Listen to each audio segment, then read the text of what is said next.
آج دنیا کے سارے مسلمانوں کی نظریں صرف ایک انسان پر ٹکی ہوئی ہیں، مہدی۔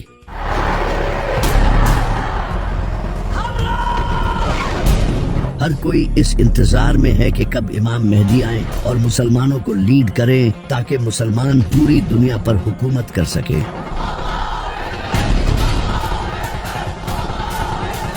لیکن ہر کوئی یہ جاننا چاہتا ہے کہ امام مہدی آئیں گے کب؟ کیا امام مہدی کا ظہور صرف مسلمانوں کی کتابوں میں ہی لکھا ہے یا پھر دنیا کے ڈیفرنٹ ریلیجنز کی کتابوں میں بھی امام مہدی کے آنے کی پریڈکشنز کی گئی ہیں؟ اور سب سے بڑھ کر امام مہدی آخر کس طرح آج کی اس دنیا میں آ کر دنیا کی سپر پاورز کا سامنا کریں گے؟ تو چلیے جانتے ہیں۔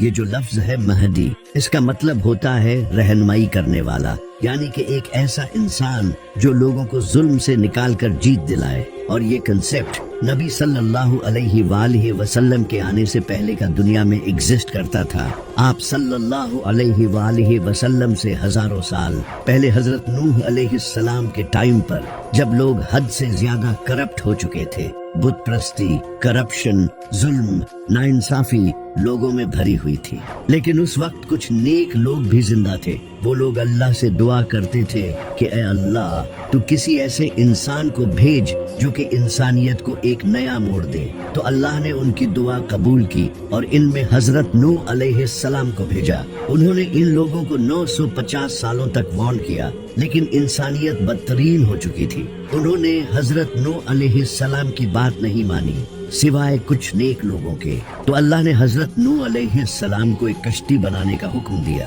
حضرت نوح علیہ السلام نے کشتی تیار کی اور ہر سپیسیز کے جانور کو اپنے ساتھ لے لیا، جس کے بعد ایک بڑا فلڈ آیا جس نے ان لوگوں کو ختم کر دیا۔ اور اس کے بعد حضرت نوح علیہ السلام نے اپنے فالوورز کے ساتھ ایک نئی شروعات کی۔ حضرت نوح علیہ السلام کے کئی صدیوں بعد پھر سے انسانیت بت پرستی میں پڑ گئی۔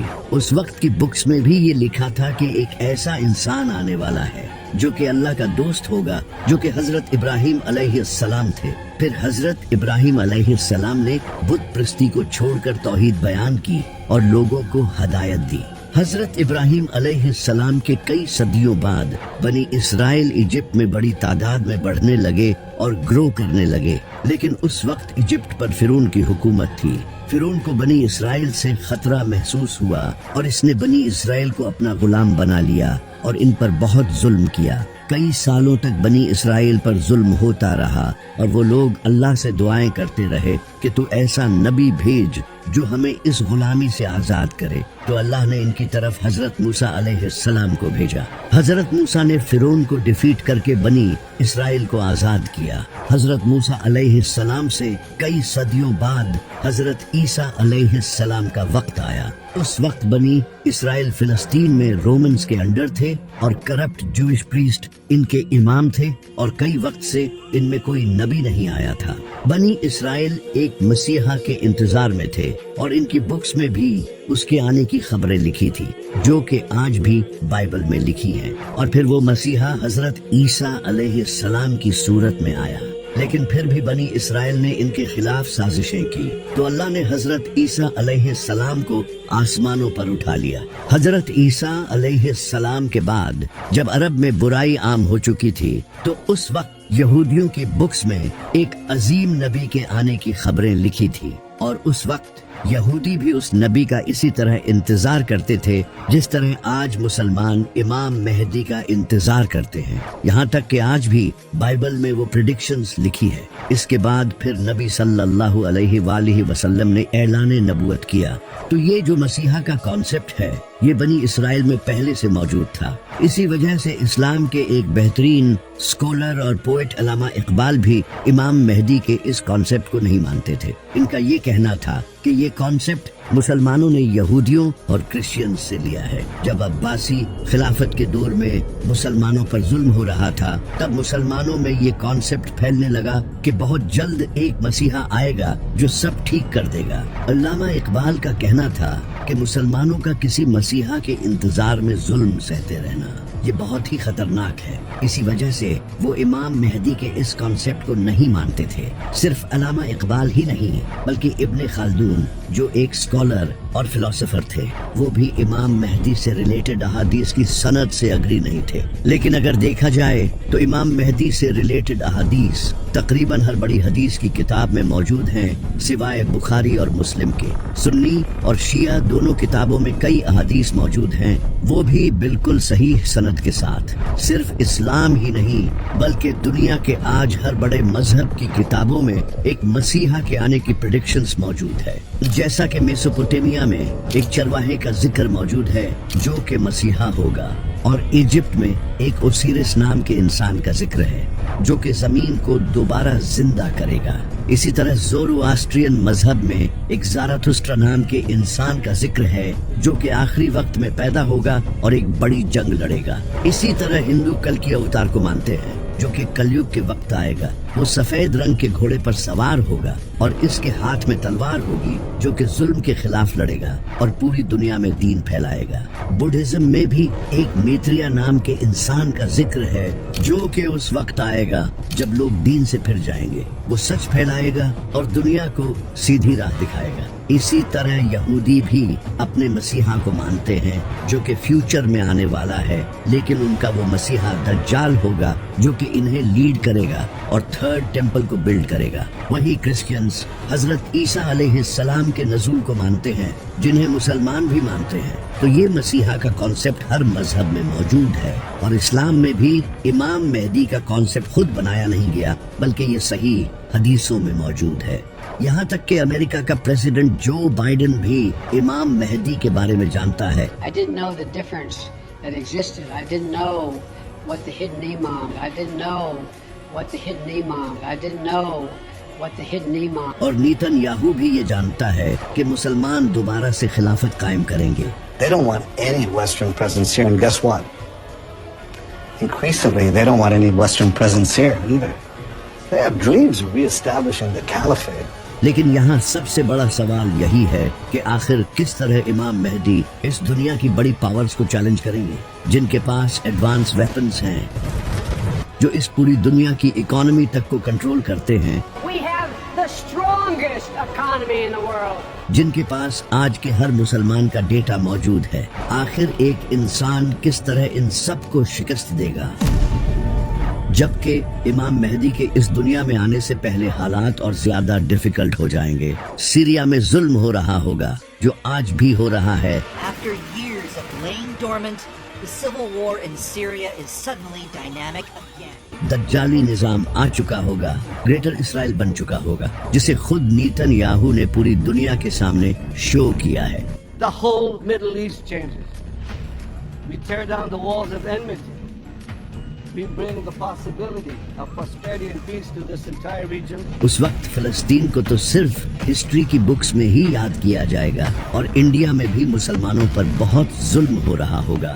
نبی صلی اللہ علیہ وآلہ وسلم نے فرمایا اس وقت دنیا کی قومیں تمہارے خلاف لڑنے کے لیے ایک دوسرے کو دعوت دیں گی, اور اس وقت مومن بہت کم ہوں گے اور زمین ظلم سے بھر چکی ہوگی. اب صلی اللہ علیہ وآلہ وسلم کی حدیث ہے, آپ نے فرمایا تھا کہ جب عرب کے ایک بادشاہ کی موت ہوگی, یہ بادشاہ محمد بن سلمان ہو سکتا ہے. شہزادہ محمد بن سلمان نے امریکی ارکان کانگریس سے کہا ہے مجھے قتل کرنے کی کوشش کی جا سکتی ہے. بادشاہ کی موت کے بعد اگلے بادشاہ کے لیے کانفلکٹ ہوگا, تبھی ایک انسان کعبہ کے پاس آئے گا جہاں کچھ لوگ اس کی بیعت کریں گے, اور یہ 313 لوگ ہوں گے جو دنیا کے ڈیفرنٹ علاقوں سے سفر کر کے آئیں گے. جس طرح اسلام کی سب سے پہلی جنگ بدر میں بھی صرف 313 مسلمان تھے, جس کے بعد اسلام کا ایک نیا چیپٹر شروع ہوا.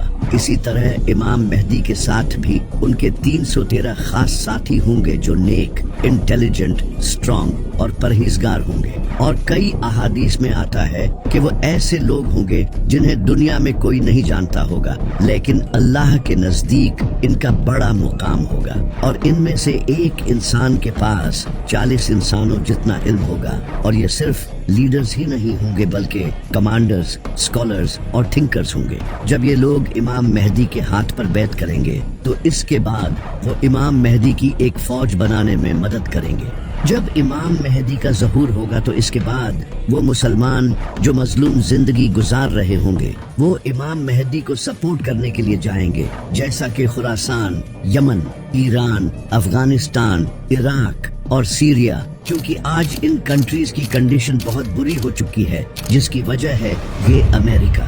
Americans have never, ever, ever, ever let their country down. Never. September 2014 میں امریکہ نے سیریا پر اٹیک کیا،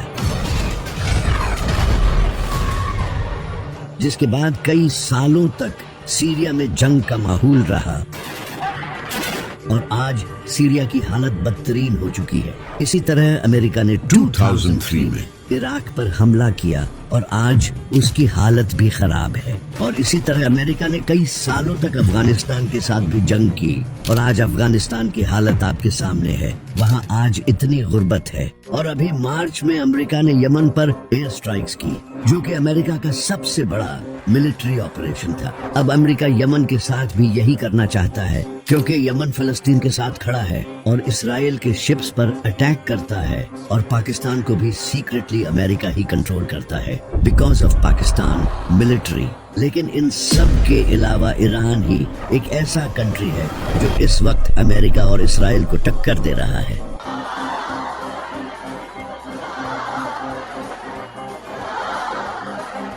جسے اسرائیل خود اپنے لیے ایک بڑا خطرہ سمجھتا ہے۔ What's the greatest threat right now that Israel faces? Iran. You want the three threats? Give me the three threats. Iran, Iran, Iran. And everything should be done to prevent Iran, the world's most dangerous regime, from developing the world's most dangerous weapons. اور امریکہ بھی یہ جانتا ہے کہ ایران کافی powerful ہے۔ جب Donald Trump سے پوچھا گیا کہ ایران کافی ویک ہے، آپ اس پر حملہ کیوں نہیں کرتے، تو ٹرمپ نے آگے سے یہ کہا، Now that Iran is so weak, isn't it the right time to get their nuclear facilities once and for all? So you say Iran is so weak. I appreciate you saying that. They're not weak. They're very strong right now, and we're not. Iran ہی وہ country ہوگا جو امام مہدی کو سب سے پہلے support کرے گا، کیونکہ نبی صلی اللہ علیہ وآلہ وسلم نے فرمایا تھا کہ خراسان سے کالے جھنڈے لہراتی ہوئی فوجیں مہدی کو سپورٹ کرنے کے لیے جائیں گی۔ نبی صلی اللہ علیہ وآلہ وسلم کے ٹائم میں خراسان یہ تھا جس میں آج کا افغانستان، ایران، پاکستان اور دوسرے کنٹریز کا کچھ حصہ آتا ہے، لیکن ان سب کنٹریز کے ان پارٹس کا نام خراسان نہیں ہے سوائے ایران کے۔ ایران میں آج بھی خراسان نام کا ایک پروونس ہے، اور جیسا کہ آپ صلی اللہ علیہ وآلہ وسلم نے فرمایا تھا کہ خراسان سے کالے جھنڈے لہراتے ہوئے فوجیں امام مہدی کو سپورٹ کرنے جائیں گی، اور آپ اچھے سے جانتے ہو کہ کالا جھنڈا کن کا ہے۔ تو اسی وجہ سے ایران وہ واحد ایسا کنٹری ہوگا جو امام مہدی کو سپورٹ کرے گا، کیونکہ بہت جلد ایران ایک نیوکلیئر پاور بننے جا رہا ہے۔ To prevent Iran from acquiring a nuclear weapon. That Iran does not ever get nuclear weapons. وہ سیکرٹلی نیوکلیئر ویپنز بنا رہا ہے، جس کے بعد صرف پاکستان ہی ایسا واحد اسلامی کنٹری نہیں ہوگا جس کے پاس نیوکلیئر ویپنز ہوں گے۔ جب ایران کے پاس نیوکلیئر ویپنز ہوں گے تب امریکہ اور اسرائیل اس سے جنگ لڑنے کا کبھی نہیں سوچیں گے، اور ایران واحد ایسا کنٹری ہے جو امام مہدی کے ظہور کے انتظار میں ہے، اور ایران واحد ایسا کنٹری ہے جہاں اسلامک سسٹم ہے، جبکہ دوسری طرف سعودی عرب اور باقی عرب کنٹریز امریکہ کے تلوے چاٹ رہے ہیں۔ سعودی عرب تو اسرائیل کو آئل بیچ رہا ہے، اور وہی آئل ان کے راکٹس میں یوز ہوتا ہے جو راکٹس فلسطینیوں پر گرتے ہیں، اور سعودی عرب میں آج بھی بادشاہت کا نظام ہے۔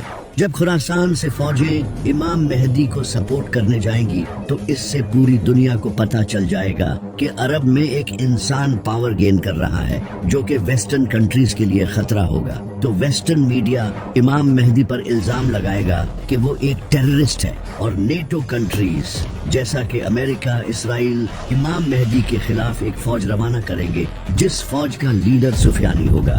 سفیانی ایک فتنہ ہوگا جس کے پیچھے ویسٹرن کنٹریز ہوں گے۔